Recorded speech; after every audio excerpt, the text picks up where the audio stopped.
Dan saudara, lalu bagaimana kepastian tunjangan hari raya atau THR bagi ASN? Sudah bergabung bersama kami jurnalis Kompas TV ada Triksi Valencia di Komplek Istana Kepresidenan Jakarta.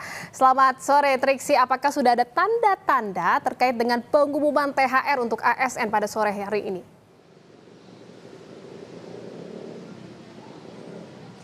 Iya, Jihan. Kalau kita melihat sebenarnya ada kemungkinan tanda-tanda terkait dengan pengumuman THR untuk aparatur sipil negara. Karena sebenarnya kalau kita melihat agenda pada pukul 16.30 waktu Indonesia bagian Barat akan ada Menteri Keuangan Sri Mulyani dan juga ada Menpan RB Rini Widiantini yang nantinya akan memberikan keterangan. Tapi kita akan nantikan dan juga kita pastikan apakah betul ini akan disampaikan terkait dengan THR ASN, terkait dengan PP sebagai landasan dikeluarkannya tunjangan hari raya kepada ASN maupun juga kepada pensiunan.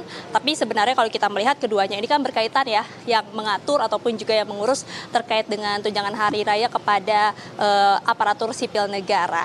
Nah sebenarnya juga Jihan, kalau kita menarik ke belakang, beberapa kali pertanyaan sudah dilontarkan kepada Menteri Keuangan Sri Mulyani terkait dengan kapan PP THR ASN ini akan dikeluarkan, lalu kemudian berapa besaran yang nanti akan diberikan ataupun juga diterima oleh mereka. Berkali-kali Menteri Keuangan Sri Mulyani ini menyebutkan bahwa nanti Presiden Prabowo Subianto yang akan mengumumkan secara langsung detailnya terkait dengan PP-nya, lalu kemudian juga terkait dengan THR ASN ini akan disampaikan oleh Presiden Prabowo Subianto. Jadi sebenarnya kita juga akan lihat sore ini, Jihan dan juga saudara, apakah betul nanti ketika ada keterangan kepada media yang diberikan oleh Menq maupun juga kepada oleh Menpan RB, akan ada Presiden Prabowo Subianto juga yang akan menyampaikan, dan apakah ini kemudian terkait dengan THR, ini kita akan nantikan bersama-sama. Tapi kalau misalnya kita membahas terkait dengan THR ASN, sebenarnya Menteri Keuangan Sri Mulyani ini juga sudah menyampaikan bahwa sudah ada dana yang dialokasikan untuk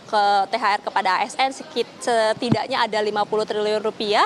Kalau kita lihat ini angkanya naik ya dibandingkan dengan tahun 2024 yang ada di angka 48,7 triliun rupiah. Jadi sudah ada alokasi anggaran untuk THR kepada aparatur sipil negara. Lalu kemudian juga kalau kita misalnya berkaca kepada peraturan pada tahun 2024 yakni PP nomor 14 tahun 2024 tentang pemberian THR dan gaji ke-13 kepada ASN, ada di pasal 11 ini menyebutkan bahwa tunjangan hari raya paling cepat diberikan 10 hari sebelum Hari Raya Idul Fitri. Nah, kita lihat lagi dari surat keputusan bersama dari 3 menteri terkait dengan Hari Raya Idul Fitri pada tahun ini diperkirakan jatuh pada tanggal 31 Maret sampai 1 April. Yang berarti ancang-ancangnya kalau ada 10 hari paling cepat sebelum Hari Raya ini diperkirakan pada tanggal 21 Maret 2025. Itu perkiraan terkait dengan pemberian THR kepada ASN. Nah, kemudian juga yang kemarin disampaikan mengutip sedikit Jihan dan juga saudara, Presiden Prabowo ini sudah menyampaikan terkait dengan THR kepada pegawai swasta, BUMN dan juga pegawai swasta dan juga BUMD. Nah, kemudian pada hari ini yang kita lihat ataupun juga kita nantikan apakah betul kemudian terkait dengan PP pemberian THR tunjangan hari raya kepada ASN ini juga akan disampaikan pada hari ini. Baik, terima kasih atas laporan Anda jurnalis Kompas TV Triksi Valencia dari Komplek Istana Kepresidenan Jakarta. Terima kasih, selamat bertugas kembali.